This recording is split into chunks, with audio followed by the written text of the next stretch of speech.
Agora, a gente falou muito sobre a questão de livros e está sendo muito legal o nosso bate-papo, né? E depois você acaba trazendo para as pessoas oportunidades de montar o seu próprio negócio na internet, né? Como que tem sido isso? Bom, vamos lá. Eu comecei a gravar vídeo em 2018, mas eu só comecei a vender em 29 de novembro de 2019. Eu demorei quase 2 anos para entender como é que eu poderia fazer daquilo um negócio. Primeira coisa que eu acho que é importante, eu vou tentar, conforme eu vou contando a minha história, eu vou tentar explicando junto dela como que esse negócio funciona e para quem que eu penso que é isso. Que eu acho que é bem importante também. Ele é acessível a todos, mas será que ele é do interesse de todos? De 2018 a 2019 eu percebi uma coisa. Cara, eu gosto de ensinar as coisas que eu aprendo. Essa foi a primeira coisa que eu aprendi. E eu gosto de me comunicar. Eu gosto de fazer vídeo, eu gosto de escrever, eu gosto de falar as coisas. E eu tenho um negócio que eu não consigo guardar dentro de mim quando eu aprendo uma coisa legal. Eu fico empolgado. Você vê que tem aula minha que eu tô empolgadíssimo. Assim, meu Deus, eu aprendi um negócio novo, eu preciso contar pra vocês. Então, eu percebi que se você gosta de ensinar ou comunicar, você já tem o digital ele já parece ser muito mais para esse tipo de pessoa. Por quê? Porque pra gente vender alguma coisa, o que você está fazendo aqui? Propaganda, certo? A minha propaganda hoje ela é principalmente educacional. Então, a minha mídia, o que a gente está fazendo aqui é mídia. Nós estamos produzindo um vídeo. A minha mídia, ela é uma mídia educacional. Eu ensino coisas. Então, de 2018 a 2019, eu estava ensinando o que eu estava aprendendo com os livros. Em 2019, as pessoas começaram a me pedir para ensinar como eu lia. Elas viram eu aprendendo, elas viram eu ensinando, elas viam que eu lia livros. E elas começaram a falar, tá, como é que tu lembra do livro? Como é que tu entende o livro? Como que pode isso daí? E aí em 2019 eu comecei a vender um curso, um infoproduto de como ler livros. Era um curso de leitura, chamava Ame Ler meu curso na época, inclusive. Então, a primeira coisa que a gente pode entender sobre a internet é para quem quer comunicar, pode comunicar, tem vontade de comunicar, ensinar, e é um meio para você vender produtos educacionais. Esse é o primeiro produto que a gente pode pensar e acho que é o primeiro que vem à cabeça de muita gente. E aí eu comecei a fazer esse negócio até 2019. A minha primeira venda eu estava sozinho. Em 2020 eu comecei a fazer eu e o André. O André é um amigo meu que trabalhou comigo até ano passado. E a gente fez, eu e o André, de 2020 para 2023, de vez em quando contratando um freelancer, contratando um outro cara. Na verdade, até o final de 2022. E a gente foi crescendo com isso. O negócio foi crescendo, eu fui ganhando seguidor. O negócio basicamente a gente pode pensar na seguinte estrutura. A internet, primeiro, eu vou adquirir audiência. A audiência é um grupo de indivíduos que querem te ouvir. Então, a primeira coisa que eu tenho que aprender é o que comunicar e como comunicar. Podcast é um formato de comunicação. E o que você comunica aqui é um tipo de coisa. Você tem várias pessoas que vêm, mas é um tipo de comunicação também. Eu tenho um formato diferente. Eu também faço vídeo, mas não faço podcast. Eu falo para a câmera sozinho.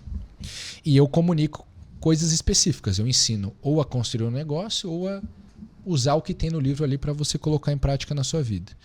Então eu e o André, a gente foi crescendo, nós dois juntos até 2022. Em 2022, a gente tentou implementar uma equipe. Pô, vamos fazer a empresa crescer agora. Começou a rodar o negócio, começou a crescer. Eu estava com mais ou menos uns 150, 200 mil seguidores no Instagram. E a gente em 2022 contratou um monte de gente, eu estava com mais ou menos 10 pessoas. Os primeiros 4 meses de 2023 foram os piores meses da minha vida de profissional. Eu comecei a ter muito custo na empresa, eu não estava gerenciando aquilo direito. As pessoas que eu contratei, elas ainda demandavam muito de mim, eu não sabia como delegar as coisas para elas não demandarem. Então, em vez de eu trabalhar, não lembro, sei lá, 8 horas eu estava trabalhando 12, 14. Em março de 2023, a minha esposa virou para mim e falou: presta atenção, você trabalha em casa e você não está vendo seu filho. E eu estava trabalhando das 6 da manhã que eu acordava até meia-noite. E eu estava começando a ficar doido. Eu estava entrando num período de burnout em pouquíssimo tempo, porque aquilo começa a te fritar, né? E eu preocupadíssimo porque o que aconteceu quando eu contratei as pessoas, eu comecei a gastar todo o dinheiro da empresa com a estrutura da empresa. eu não estava quase conseguindo tirar para pagar minhas contas, eu comecei a ver a coisa morrer. E aí, mais ou menos em abril de 2023, eu falei, cara, vamos dar um passo para trás. Tirei todo mundo, o que não é nada agradável de se dizer, mas demiti, falei, galera, ó, não vai dar certo. E voltamos a ser eu, o André, e um editor de vídeo. Curiosamente, meu editor de vídeo foi o cara que me apresentou o André. Ele não trabalhava com edição de vídeo na época. Então ficou eu e o André e um cara editando vídeo. 2023.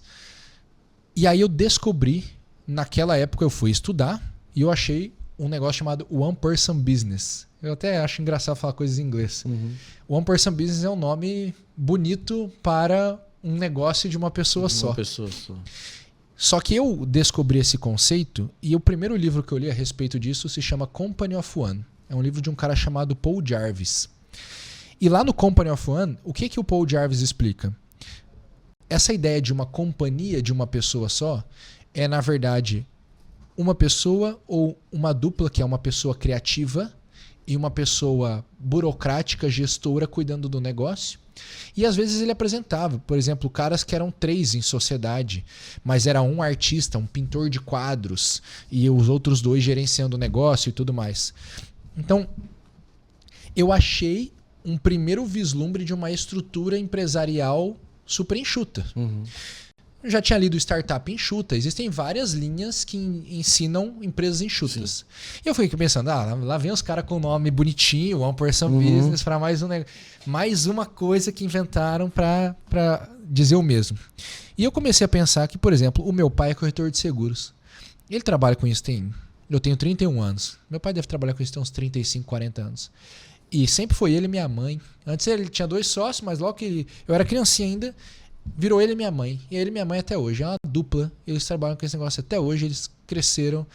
A empresa do meu pai funciona. Ele trabalha bem. Falei, cara, não. De fato, parece ter uma estrutura empresarial super enxuta. E eu comecei a estudar esse negócio One Person Business. E eu comecei a ver que os caras estavam atrelando essa ideia de ter uma empresa enxuta à produção de mídia e tecnologia.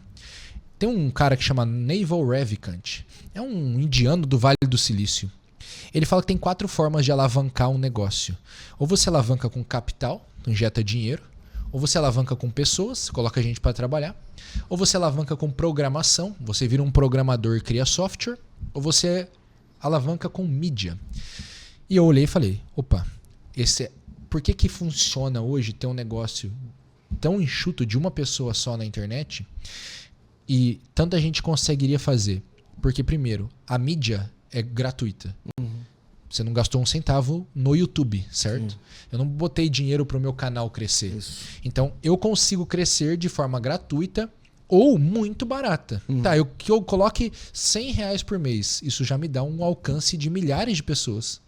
Então, é uma mídia que consegue crescer. E tecnologia, a gente não precisa mais de programação. Alguém programou as coisas pra gente. Alguém programou uma inteligência artificial. Alguém programou uma automação. Eu não preciso nem programar um site. Eu arrasto e crio um site. Então eu vi aquilo em 2023 e eu falei, cara, esses caras estão certos. A internet, ela permitiu que eu sozinho, de dentro de casa, eu consiga fazer um negócio alavancar mais do que meu pai, que é corretor de seguros e atende o cliente na cidade dele. Porque a minha mídia alcança muito mais gente do que meu pai. Então imagina quantos milhões de visualizações não tem o Santo Flow, por exemplo. Eu tive, desde que eu comecei a fazer ali em 2024 o meu canal, a gente já está com quase 4 milhões de visualizações. Cara, negócio meio... É grande. É grande, entendeu? Então, mídia de fato alavanca o negócio. Quando eu alavanco com mídia, eu passo a ter muita demanda. Eu consigo entregar alta demanda hoje porque eu tenho muita tecnologia. Cara, eu tenho um aluno meu que ele só mexe com inteligência artificial e na área de produtividade. Então hoje na internet tem muita gente querendo trocar a produção de conteúdo pela inteligência artificial. Eu não faço mais vídeo, a inteligência faz para mim. Eu não faço mais post no Instagram, a inteligência faz para mim. Esse cara não faz isso. É ferramenta de produtividade para eu poder fazer as coisas mais rápido. Então, por exemplo, hoje eu uso uma IA lá, eu faço uma reunião. A própria inteligência artificial transcreve a reunião, tira os melhores tópicos, coloca num arquivo no Notion, que é um aplicativo, e já envia para para o cara que fez a reunião comigo. Então, uma aceleração de produtividade.